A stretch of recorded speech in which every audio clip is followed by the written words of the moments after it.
कसं आहे माहितीये का, त्या आजीच्या डोळ्यातलं पाणी सांगून चाललंय की त्याची व्यथा का. मग आता कवर शेतकऱ्यानं आणि अशा गरीब माणसानं असले भोग भोगावे. किती जागा डापल्या, किती काय केलंय ही तुम्हाला सांगायची गरज नाही. तुम्ही फक्त आणि फक्त ती डापणारे, तर तुम्ही त्या डापणाराचं काहीच करू शकत नाही. जागा फक्त या आजीच्या डोळ्यातलं पाणी बघून मी एक शब्द बोलतो. फक्त ती नगर परिषद आहे ना, तिच्या भिताडावर मुत्तेत का मुत्तेत बघा फळाला. ती फक्त 2-3 माणसं थांबवून दाखवा तुम्ही, मग तुम्हाला कळेल.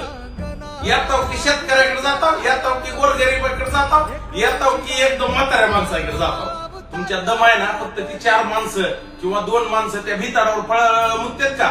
प्रत्येक कोपऱ्याला वास येत आहे बघा, मध्ये गेले की वास येत आहे. ती 4 माणसं थांबवून दाखवा तुम्ही, मग तुम्हाला बहादुरकीचे पैलवान म्हणतो. आणि एक विचार करा माहितीये का, असल्या गोरगरीबाला सत्वून आहे का, तुम्हाला 100% फेड फेडावा लागणार आहे. कायम लक्षात ठेवा. त्या आजीच्या डोळ्यातलं पाणी आलं म्हणून मला हे देखवलं नाही, मी व्हिडिओ बनवायला लागलो. लेला मला किस्सा नाव आपल्या बीड मधला आहे. विचार करा ही एकदा तुम्ही. फळ मुतणारे माणसं थांबवून दाखवा, मग तुम्हाला वाघ म्हणतो मी. चला, धन्यवाद.